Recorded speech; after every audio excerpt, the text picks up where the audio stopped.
4, 5, 6, 7, 8, 9, 10, 11, 12, 13, 14 14টায় 28 KG.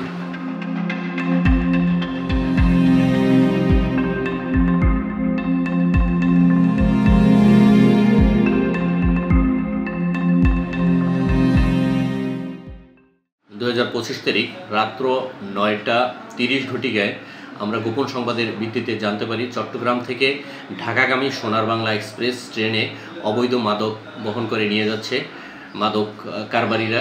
উক্ত সংবাদের ভিত্তিতে ঊর্ধ্বতন কর্তৃপক্ষকে অবহিত করিয়া আমরা ট্রেন এখানে স্টে করার ব্যবস্থা করি এবং ট্রেন আউটারে অবস্থান করার পূর্বেই সোর্সের মাধ্যমে আমরা জানতে পারি যে 2 বস্তা গাঁজা আউটারে কবরস্থানের পৌর কবরস্থানের পাশে ফেলে দেয় এবং সেখান থেকে আমরা দ্রুত 2 বস্তা গাঁজায় 28 কেজি গাঁজা আমরা উদ্ধার করি এবং সেখানে জব্দ করি। অত্র গাঁজা সংক্রান্তে উৎস এবং কোথায় রাখা ছিল, কোথা থেকে আনা হয়েছে এবং কোথায় বিক্রি করা হবে এগুলো উদ্ঘাটনের জন্য পরবর্তী আইনানুগ ব্যবস্থা প্রক্রিয়া দিন।